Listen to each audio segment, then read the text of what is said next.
Good afternoon, MDCR family. We are going to have a probable cause hearing for Ethan Crumbley, the 15-year-old suspected murderer of Oxford.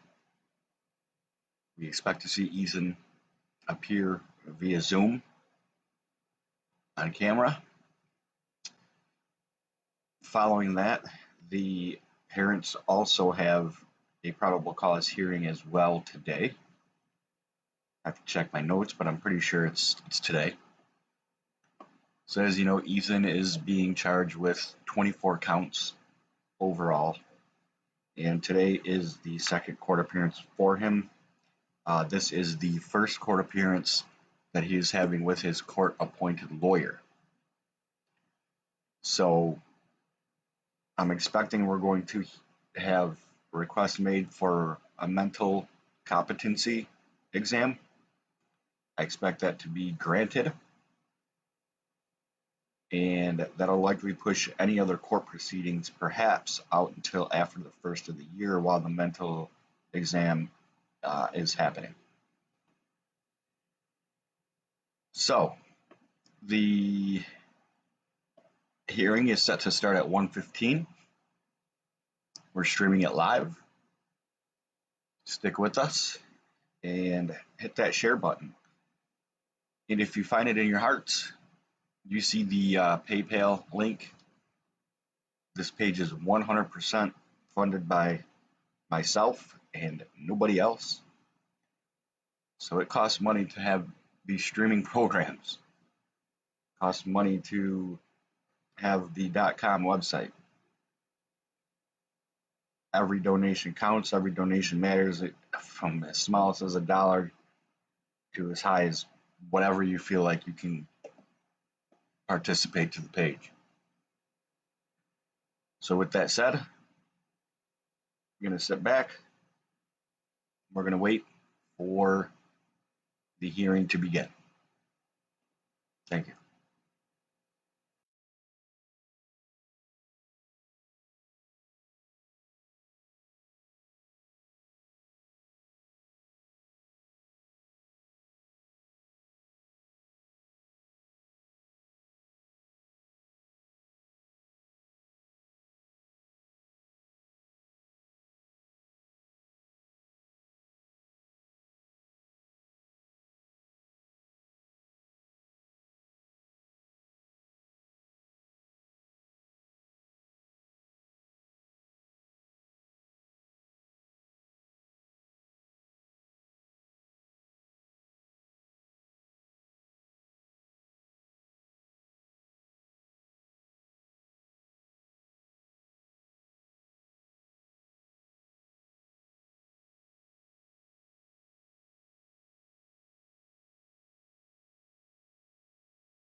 So once again, ladies and gentlemen, we are waiting for the probable cause hearing to begin in Oakland County. Waiting for the judge to take position, and here we go. Afternoon. Afternoon. Afternoon. Hey Deb, hey Amy. Hey, hey Mark.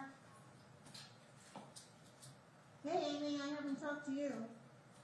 Hello. What? Can you guys hear me okay? Yeah.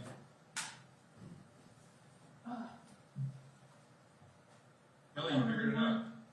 I did figure it out. Thank God my son is still home from college. Kelly? Holly, When did that happen? I know. Oh, well, during COVID, you know.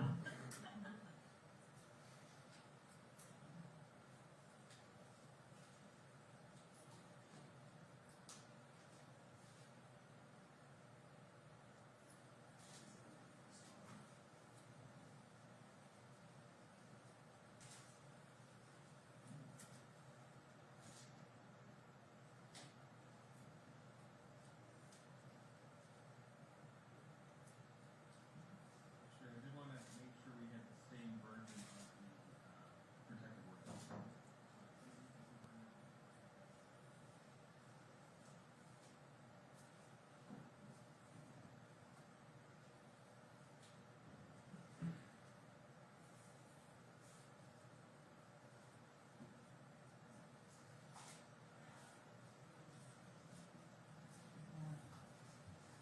All rise. Good afternoon, please be seated.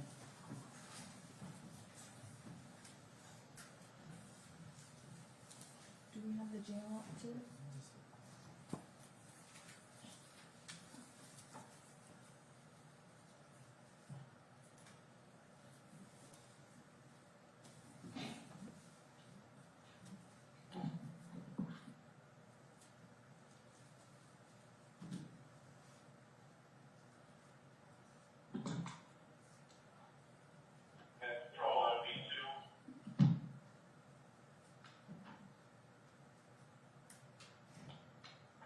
And here entering your screen is the look at Ethan Crumbley there, the 15-year-old who's currently incarcerated in the Oakland County Jail. We're switching everybody around so I can see the defendant better.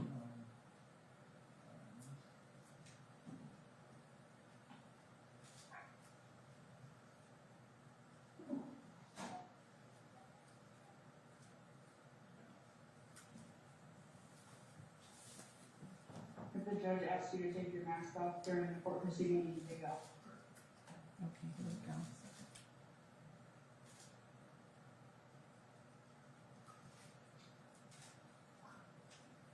Everybody's in? Okay. You need to unmute me. Okay. It looks like I'm still muted. Okay. Calling the case of People versus Ethan Crumbley, 2-1-6611. Your appearances, please. Mr. Keese? Thank you, Mark Keese. Thank you, Judge. Mark Keese on behalf of people. Thank you. Ms. And Collins? Your Honor, good afternoon, Your Honor. Assistant Prosecutor Kelly Collins appearing on behalf of the people as well. And Ms. Laughlin? Yes, good afternoon, Your Honor. Paulette Michelle Lofton on behalf of Mr. Crumbley. Your Honor, we also have Amy Hopp, who has been appointed second chair, and we also have Deborah McKelvey, who has been appointed to act as Mr. Crumbley's guardian ad litem. Thank you.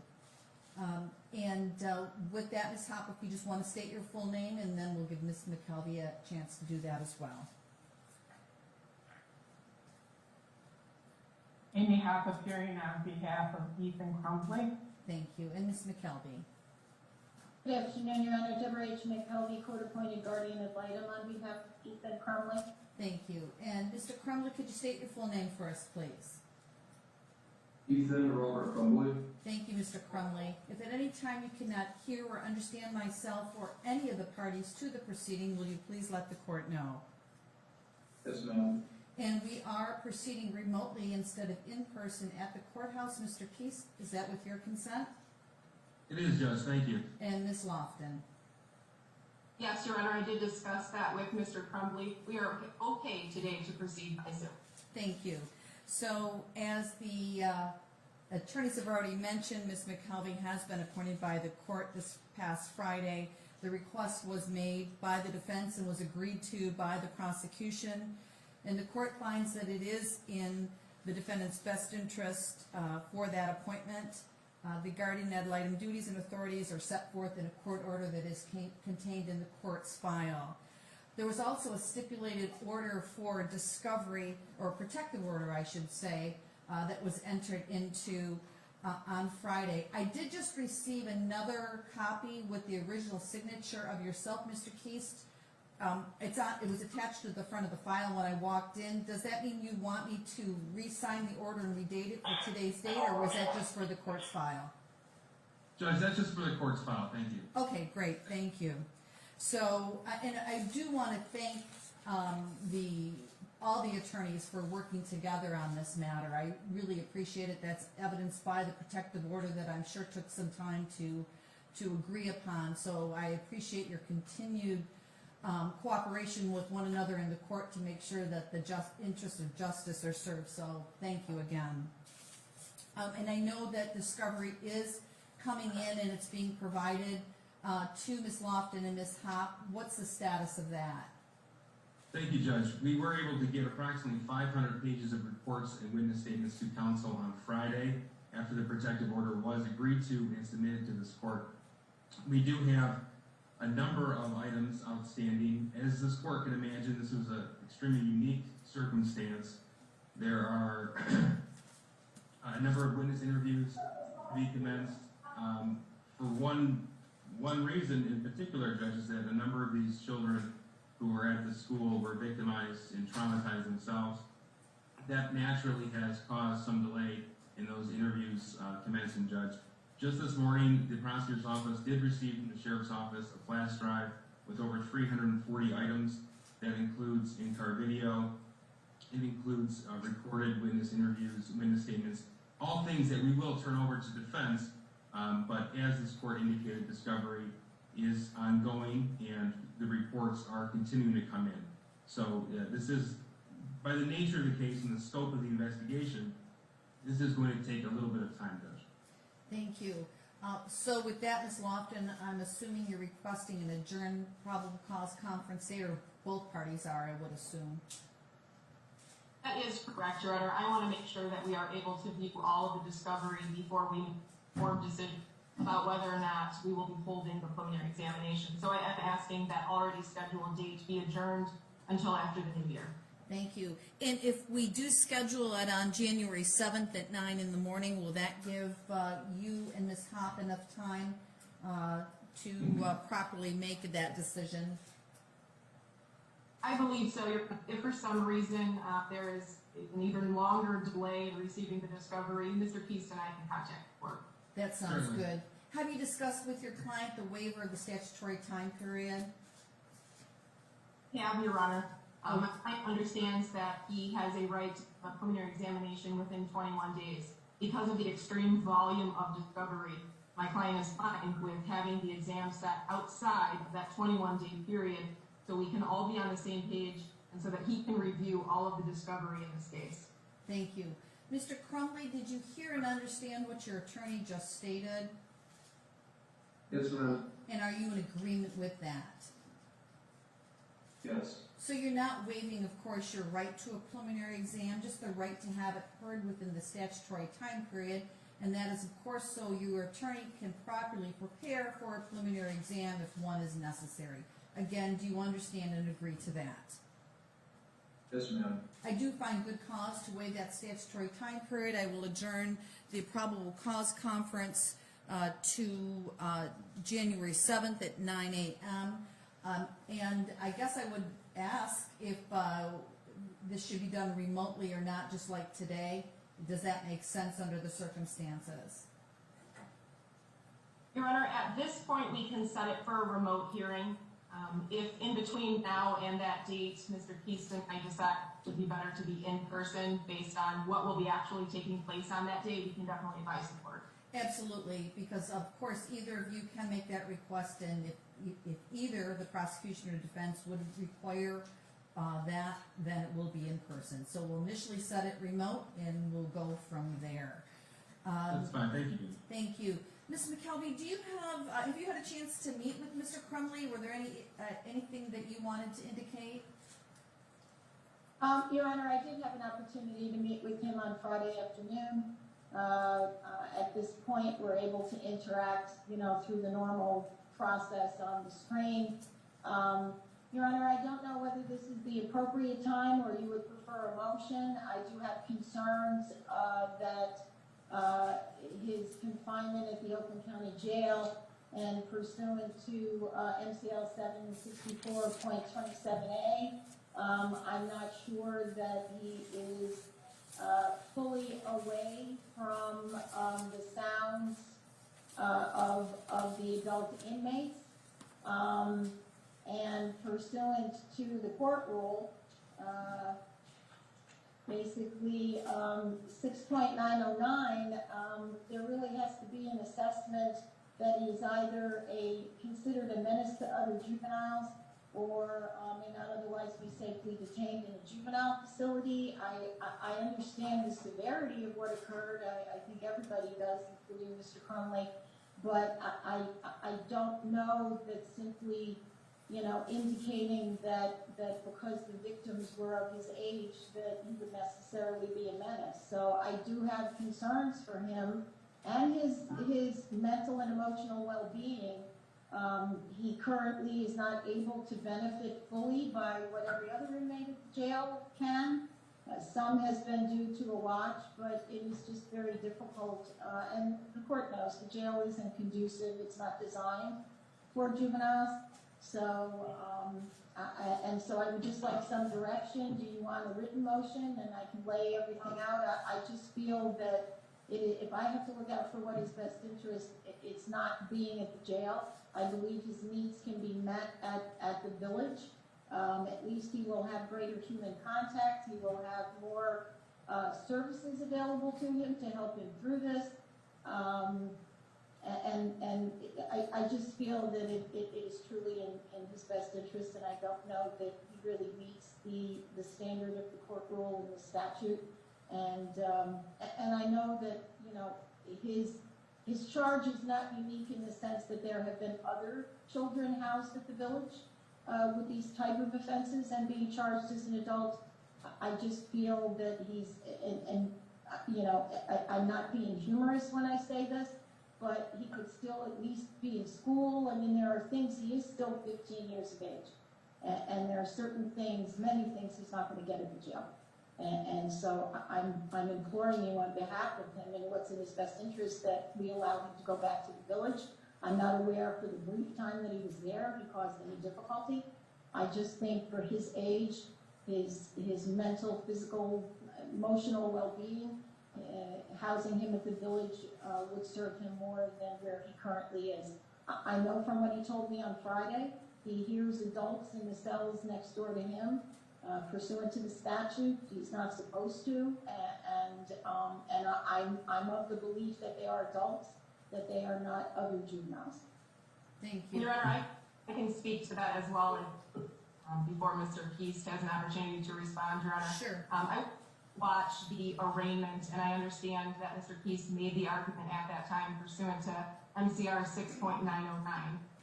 And after reviewing that statute, Your Honor, I honestly do not believe that my client should be considered a menace to other juveniles. This is someone who has never been in trouble before. This is not someone who has a history of assaulting kids his age or any other negative contact with his peers. This one isolated incident is all that we're looking at here today. And also, I'd like to speak to the fact that there are other juveniles housed at Children's Village charged with murder. This would not be the first time. There's others there now. So I definitely believe that society is protected, as well as the other juveniles at Children's Village, if he was to be returned to Children's Village. And again, I also spoke with my client and agreed with Ms. McKelvey. He's being housed in the clinic. The clinic is still being used for adults that have medical ailments and medical issues. So there are adult inmates that are housed around him. And if you look at the specific language of the statute, I believe that we are violating that statute. Thank you. Mr. Keys? Thank you, Judge. Judge, this cannot be compared to any other case that this court or any court in this county has seen before. And calling this an isolated incident, quite frankly, does not do it justice. This was a mass murder at a school, Judge. This was planned. It was premeditated. The evidence that we have and that we discussed at the arraignment showed it was premeditated for a period of time before it was commenced. The defendant didn't just attack other individuals. He targeted juveniles. This defendant fits MCR 6.909 to the T. This court has already made a ruling that the presumption is great that the juvenile committed the offense and the juvenile is charged with first-degree murder. This court already made the ruling that this court could move the defendant from Children's Village to the Oakland County Jail. I've spoken with Captain Thomas Bida of the Oakland County Jail. He's provided me with watch sheets. This defendant is monitored every 15 minutes. His food intake is monitored. His weight is monitored. He has access to mental health care should he choose. He has access to medical care should he choose. If counsel is prepared to put such facts on the record regarding the Oakland County Jail's inability to house this defendant, I would ask for a written motion, and I would also ask this court to review in camera the Oxford High School video that does in fact prove beyond any doubt that this defendant is the individual who perpetrated this offense on other children, Judge. Children's Village is not a secure facility. They have had escapes in the past, in the recent past. I can't imagine a situation where we could put this defendant in a school environment after what he did on November the 30th, Judge. So if we are going to readdress this ruling from this honorable court, I would ask it be by written motion. I would ask the opportunity for this court to review certain items in camera. Thank you. Thank you. The court rule that is being addressed is MCR 6.909, which is the place of confinement for the juveniles, and allows the court for a juvenile confined in a jail or similar facility designed and used to incarcerate adult prisoners upon a showing that the juvenile's habits or conduct are considered a menace to other juveniles. While I did make a ruling prior, I still feel strongly about that his conduct could be a menace to other juveniles. I think his placement is appropriate in the adult facility, specifically the Oakland County Jail. And he, of course, shall be confined and meet the statutory guidelines when a juvenile is in that facility. So the only thing I'm hearing right now that may potentially be a violation is that he can hear other inmates who are adults. Is that correct, Ms. McKelvey? Yes, Your Honor, that's my understanding. Okay. That means, I will speak. go ahead. I'm sorry. I did not mean to interrupt, Judge. I will speak personally with administration at the Oakland County Jail as soon as we end this call, and I will make sure that the defendant is neither within sight nor sound of any adult at the jail. Thank you. Obviously, we need to be compliant with the statutes, and if that is it is obviously a concern, and thank you for addressing that. Anything Thank further? No, Judge, I will speak with counsel, and we'll make sure that discovery gets to counsel as soon as it is available. Thank you. Nothing further from the defense, Your Honor. Thank you. You may all disconnect. We'll see you back on the 7th. Thank you, Your Honor. Thank you, Judge.